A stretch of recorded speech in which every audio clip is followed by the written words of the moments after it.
Yeah, well, it's a beautiful day, but just not much wind. The sea breeze is kind of a disappointment. I'm stumbling along here at about 2.5 knots. It's about the best I've done all day. So I'm not exactly making the pace I had hoped for, even though today, honestly, I was only trying to go 20 miles. But when you start out at 1.5 knots, and then 2.5 knots is the best you've done, your average obviously is lower than that. So it'll take me every bit of 10 hours to go 20 miles. Like, oh. So in schedule space, or as a, then it's a disappointment, but I'm grateful because I'm in this water that's swimming pool clean, and I'm inside the reef, so I'm not getting any swell.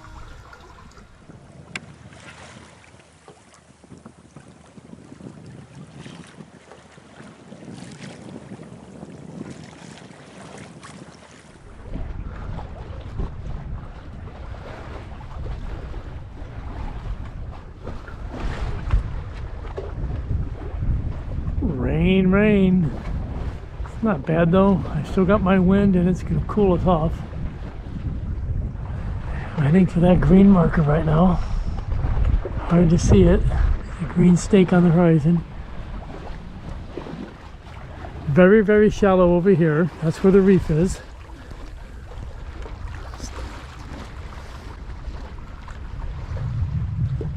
And when I get to that red one, my journey's over for today.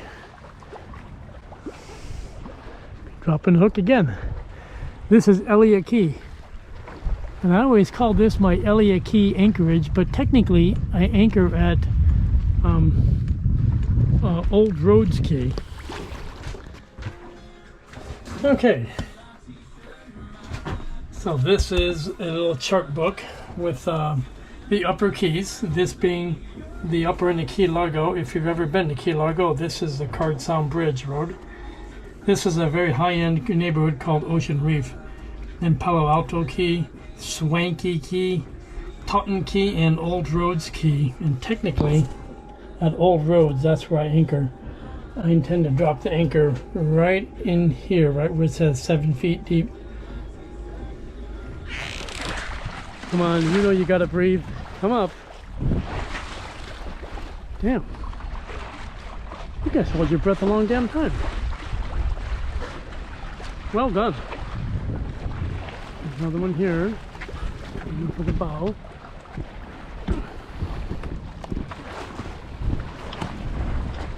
Oh, he took off. A little shy. That one there is just not too keen on doing anything. Lazy ass.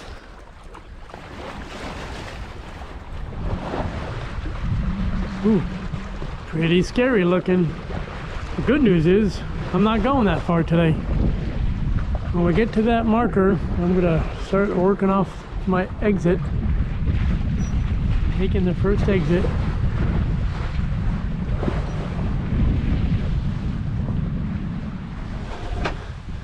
I anchored the boat about 6 minutes ago, and here comes the rain. Boy, that worked out perfectly. See the rain coming across from the west. Yeah, I knew something was up. So this is hard to describe. It kind of went according to plan in that I had a contingency plan for this, but I'm not anchored where I had planned to be. So let's take a look at the old chart plotter. You guys have probably seen this so much you're sick of it. Okay, so here's the basic plan. Sometimes it tells you, but I had planned to anchor in here, but I arrived early. So I thought, well, hell, I'll go to some of my backup anchorages, which were here, because I thought if the wind conditions were good, and they were, I mean, I was just cruising along about 5 knots on a day I thought I was going to be becalmed all day. So I thought, well, hell, if I can get another 7 miles at 5 knots, I'll take that. But right about here, I was coming in, I was gonna just snake along the shore and aim for this dot or this dot. That was really the preferred choice, a little further down. but right in here, the wind had been out of the northeast all day, or the east, and then suddenly the wind just came zoom, and it was in my nose. It came out of the southwest. Well, good morning. This is Russ, sailing vessel Tautog, and welcome to Key Largo. Gonna be hanging here for a couple days and shoving off a marathon, but right now I'm damn glad to be here. It's just beautiful. I mean, it's been raining the last 2 hours, and you say, how can that be beautiful? But it can be, and it is. Right now it's the gentle rain, the leftover rain, the indecisive rain, because the squall, it's as if it's not quite sure it wants to quit yet. There's some squall activity behind me, over there, and rain cleans the solar power, and it gives you a double rainbow. There's a second rainbow, very faint. A complete rainbow. And again, a double. I mean, I swear, you can almost, it's as if you can see it shining on the surface of the water. So I know exactly where it must be. Yeah, been a long day, but a good day. Lots of stuff happening. And this squall should be over in about, any minute now. We should stop getting rain down. I wish it was a gully washer to wash my boat, but I really wasn't prepared for, for that. The boat is very dirty. I mean, I'm leaving skid marks and stuff, but I cleaned the inside of the boat today. Just real quick wipe down. I think tomorrow I'm gonna take a day off. Okay, Key Largo. Pretty flat conditions.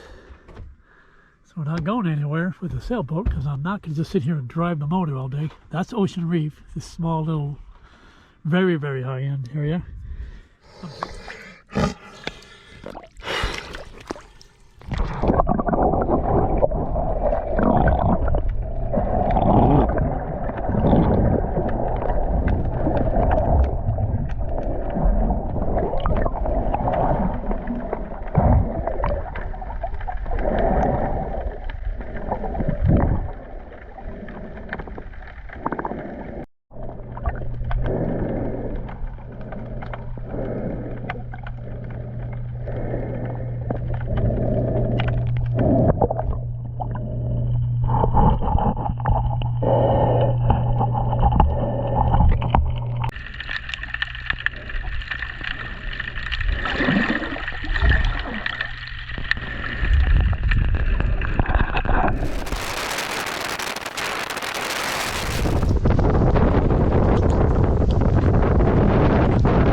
Explore Key Largo, and to do that I need to move closer, and to do that I'm going to start the engine, because there's just not going to be any meaningful wind today either, so not according to the forecast. I mean, I'll start with the engine, and if the winds come I'll use it, but I think it's time to move on. Okay, we're coming into a harbor. I'm going to aim for that orange ball. That's my target. This is my first waypoint to get there. I don't want to run afoul of the reef. And out there, that's Key Largo. Now, in fairness, I've been anchored off of the north end of Key Largo for a couple of days, but it's pretty exposed up there. So this is Key Largo. I used to live here. I used to live in a neighborhood right over there. It was back up one of the small canals, but it was a really great little rental house, and I lived there after I got divorced, and I was working at the nuclear power plant up in Homestead. So I am familiar with this area, and I've anchored here before in a couple of different spots on my way up the Keys last year. So last June, it was when I left Marathon and started working my way north, and sometime in late June or July is when I got to this area, and I stayed about a week or so. I enjoyed it there then too. So, welcome to Key Largo. I've We put the anchor down in about half an hour, maybe 45 minutes, and then I'm taking a few days off. Ha!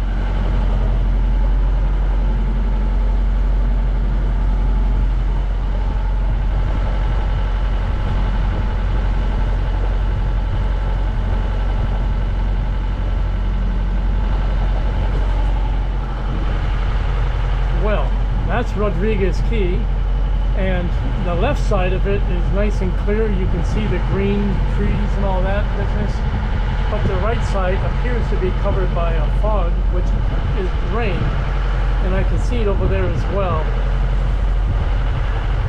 But that's at least a mile away, and I have at least a mile before I get to my anchorage, and it takes me 15 minutes to cover a mile, so perhaps by the time those 15 minutes elapse, that rain will have gone away.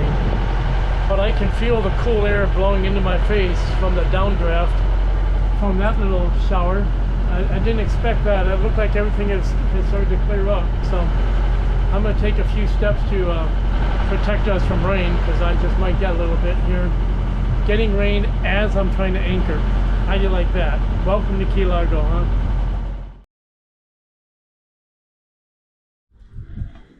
Get on course, baby. Come on, baby.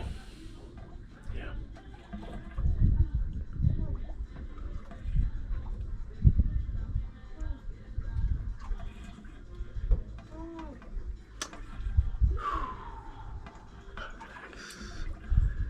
I should be allowed to have a glass of rum to start every day.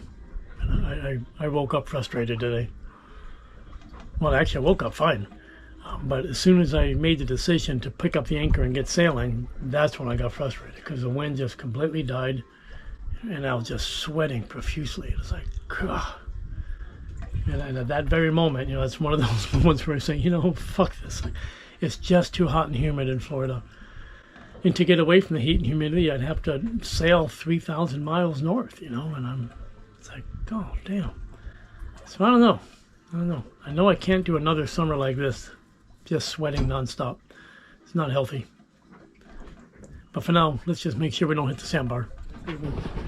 Okay, I've been hand steering all morning. It's Tuesday the 19th. It's noontime, and that's a big yellow ball, and beyond it, way out there between us and the radio tower, is another big yellow ball, and they are marking a reef area called Hen and Chickens, or Hen and Chicken. I think the chicken is singular. I'll check. Hen and Chickens, I guess. And there's another, there should be two other yellow balls way out there forming a big triangle or rectangle. And there's a red marker coming up, which is what I've really been aiming for quite some time now. And I'm really going to be excited to get past that, because when I pass the red marker, that means I can alter course about 10 to 12 degrees to starboard. And it should be a lot easier for Agatha to steer, because she has absolutely sucked so far today. I mean, she's just flinging me plus or minus 30, 40 degrees around my base course. And you just can't have that, because if you fling me 30 degrees to port, and I put the whole boat into irons, I'm flapping into the wind, and then I go too far and then it won't come back. So really, hydrovane, it's the one main purchase that I really regret.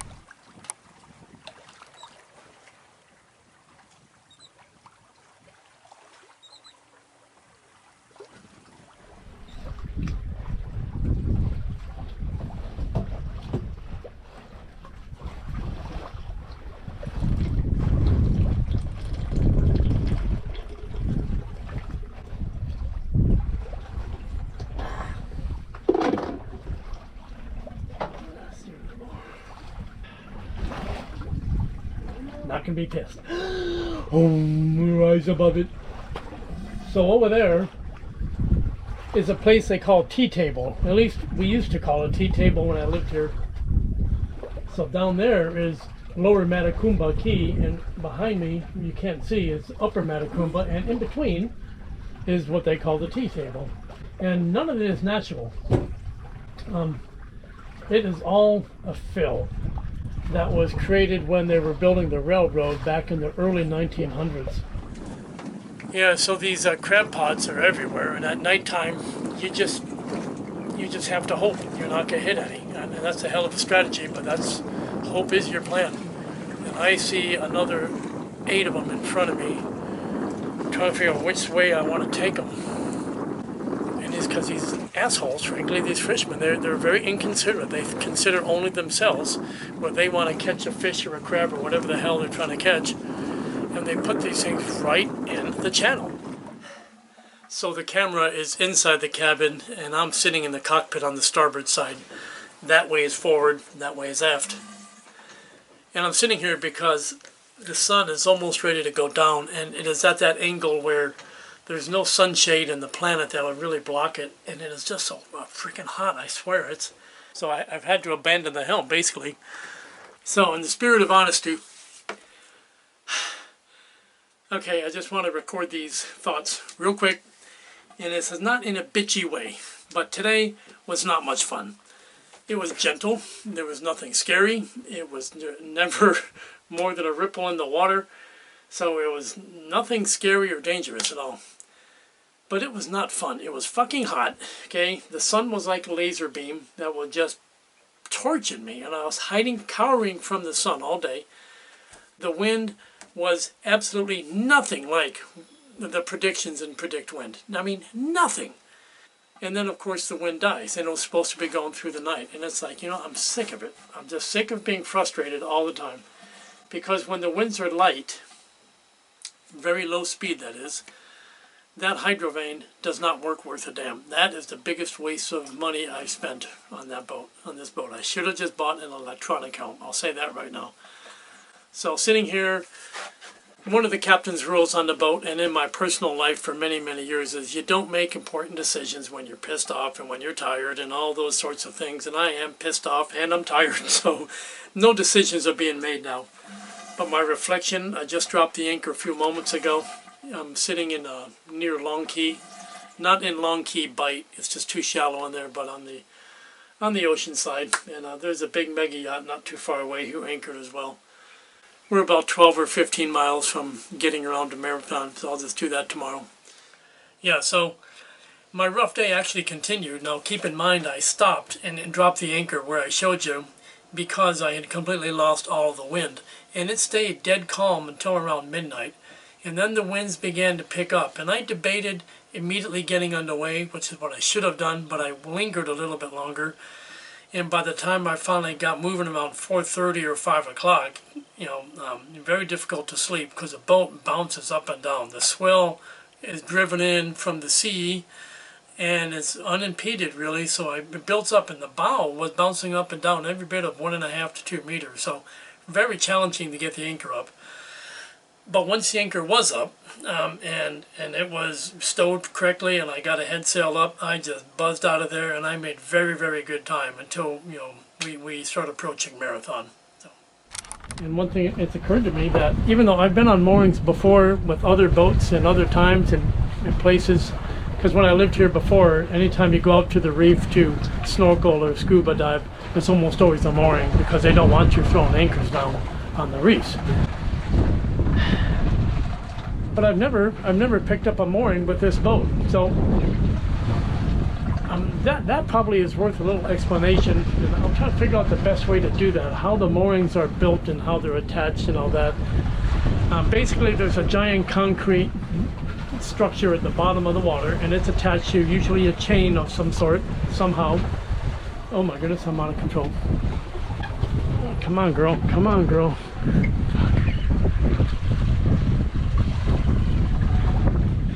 Yeah, this is going to be hard to talk about now. Okay, so it's Wednesday morning. Time is almost 10 o'clock, and I am now, well, an hour from now, I'll be heading into Boot Key Harbor. Finally, after 8 days.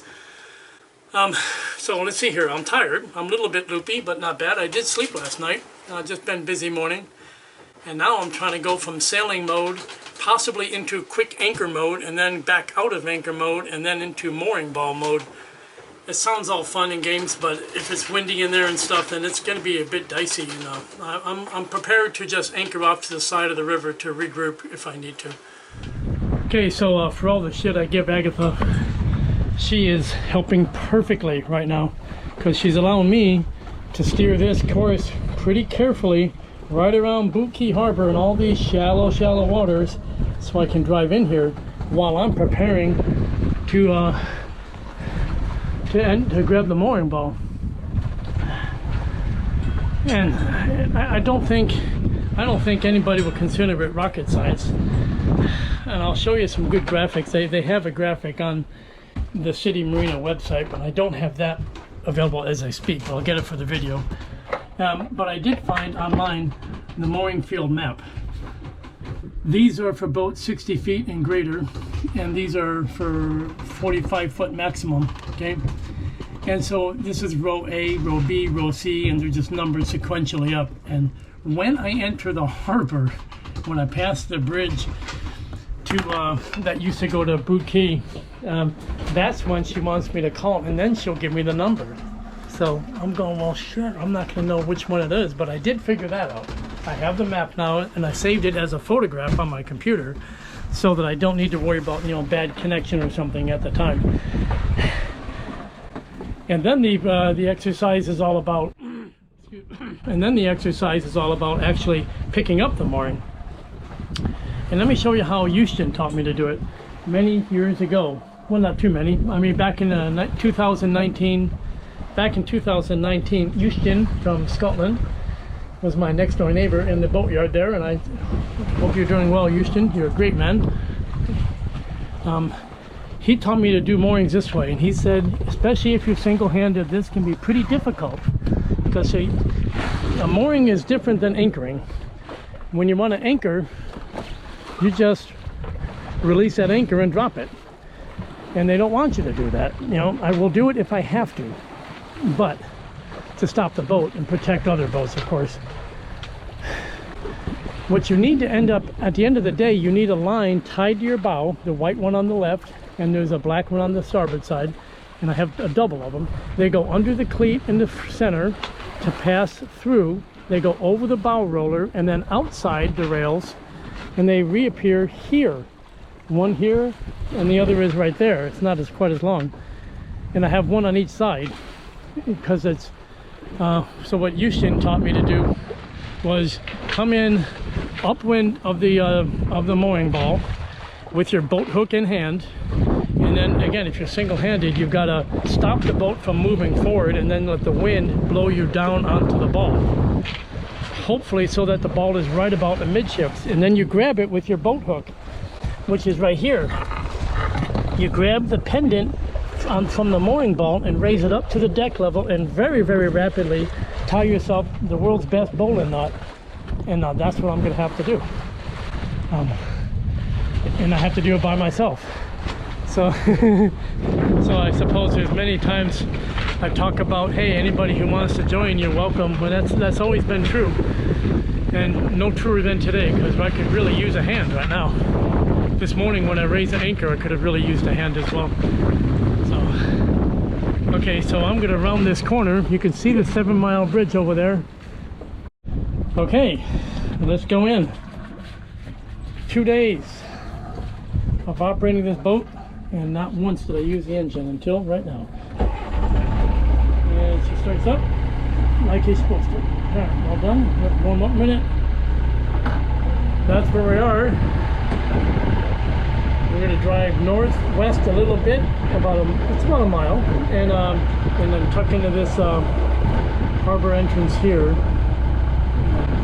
When I get through the bridge, that's when she wants me to call her, and she's going to assign me the mooring, and it's going to be somewhere over here or up in here, and I don't know where yet, so it's kind of dicey for me. It's like a guy like me likes to know everything ahead of time, but that ain't gonna happen today. I must go with the flow, I guess, huh? Okay, so I see a sailboat coming out, and I'm going in. Okay, I don't normally leave the helm while I'm maneuvering, but I'm drifting to starboard, but I need to correct that, and you can see straight ahead of me, about halfway down that white building, you'll see the red and the green, and I need to go past the red, turn right after it and before the green. That's the channel entrance, and then follow reds and greens to get all the way in.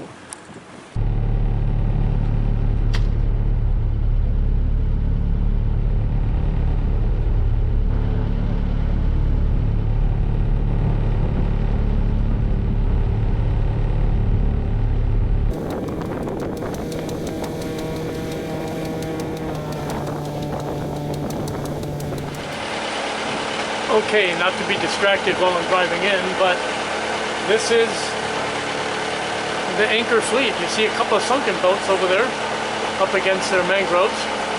And you see a couple others that have modifications that make you believe they'll never go to sea again because they're 100% liveaboards. And the reason people live aboard boats here is because it's so expensive, and it's impossible for a normal like service worker to purchase a house or an apartment here. The prices are just so high, so they live on boats. Whatever boat they can come up with, you know, and they, in whatever condition, they'll buy a boat for $2,000 or take a free boat, and then they live their life. And they're pretty much permanent. So the boats, these boats, you would never expect to actually get underway.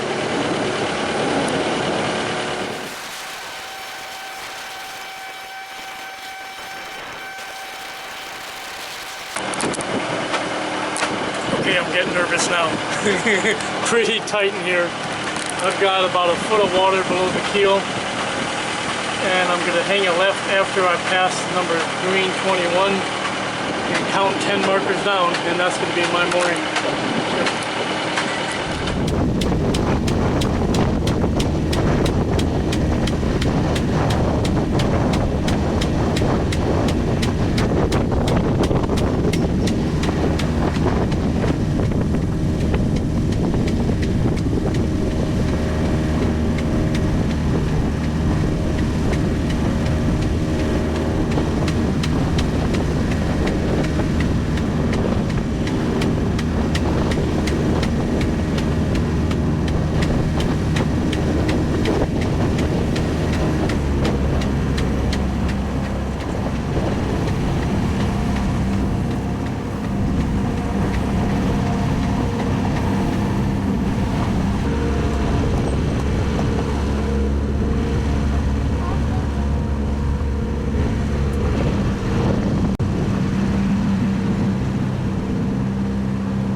In here, so right off the port beam is the mooring ball that I'm going for, and you see the mooring ball itself is a big ball. The pennant is connected to the bottom of the big ball, and you see the pennant has a little loop in it, and that's what I'm going for. I have to pass my line through that loop and back to the ship.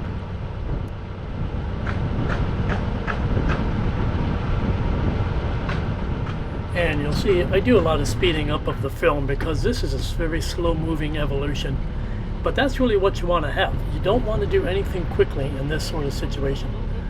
So at this point the mooring ball is about maybe a meter away from the ship, and we're drifting down on top of her, but I'm close enough that I can snag the pennant with my boat hook without me falling in. That's really the goal. And now I've got the pennant up on deck, and it is a nasty little creature with all sorts of sea growth ready to scratch my paint, and I'm kind of concerned about that. And you see I've got my line ready, and while I'm working outside the lifelines, I just pass my line through, and I'm going to walk that line back to the bow and tie it back off, and then I'm done and I'm moored. And I just continue to reel myself in so I don't have a long line. I don't want that line to be more than 4 or 5 feet.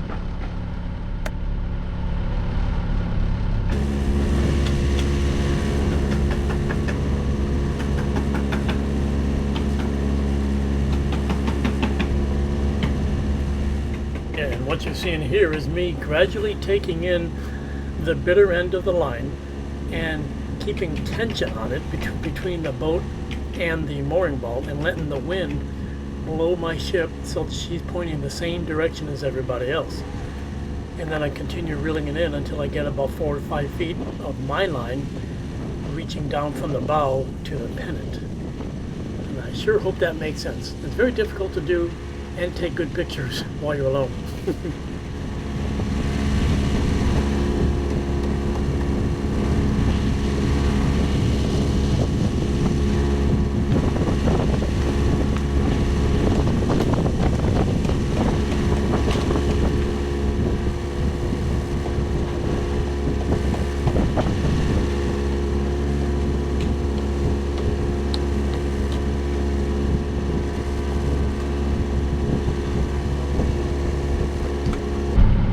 Finito. Alright, that's the first time I've moored on tautog. I've done anchoring many times, but now I'm moored. So what I'm going to do now is pass the second line through to the starboard side. Then I'll be right back. Okay, you still got batteries, baby? Oh, you're running low. Okay, so now that I'm moored, you can see what I did, I think. I don't think this is rocket science here. The worst thing is I heard it scraping against my paint job. So that's permanently mounted to the bottom of the sea. It has this pendant, that nasty looking thing with all the things growing on it, connected to this ball, and it's got the eyelet in it, see? So the theory is you put your line on the eyelet. You know, you don't put this up on the deck. And no one would want to, it's so nasty. So now I'm going to run a second line off the starboard side, and that line was pre-prepared, already pre-tied off. Now I'm going to go ahead and get that, run it through the same eyelet, so there'll be 2 holes on the same one. And this GoPro is almost out of batteries. Stand by. Well, I didn't touch the anchor, but I'm having a beer anyway. That was, I was a little nervous, I admit. A little nervous because I have never moored this boat before. Never. I mean, I knew the process and I knew how it's supposed to be done. And as I drove in, I saw how all the other guys were doing it, guys and girls, see how their boats were moored. So I think we're fine. But I don't think I'm going to be kicked out of the marina or anything. So I'm going to finish this beer real quick. Then I have to go to the marina office because it turns out it's not free. You have to pay. It's about $330 a month to be in this mooring ball. But that includes all the shoreside access, you know, the dinghy dock access, of course, but also the laundry, the showers. There's an enormous common area, you know, with bookshelves, and there's television stalls. I mean, really, it's the best setup I've seen since I've been out and about, which is why I came back. I liked it here. When I spent a couple weeks here in Marathon before, I knew I wanted to come back and spend a winter here. If any of you are coming, I see at least a dozen or 2 empty mooring balls. But they say by the first week of November they're all going to be full. And I'm on J1, which is actually perfect. It was easy to get to because I didn't have any neighbors, so it made it less risky for me to come in by myself. I didn't need any more space, so I mean it actually went pretty smooth. Yeah, I'm pretty happy about that outcome. So anyway, to my brother Greg, rest in peace. Cheers to you. This was for you, Greg. This is a local radio station that does not do that iHeartRadio computerized playlist. They actually have a human being selecting songs to play every day. So I do enjoy that. And this is something I've not heard before. Alright, it's Mary Ann. All day, all night with Mary Ann. So listen now, when I met sweet Mary Ann, her mother said to me, she said, boy, I got to know just where you stand financially, see? She does not approve of me, I'm no millionaire, but I love her daughter more than I can bear. I sing it all day, all night, Mary Ann, down by the seaside.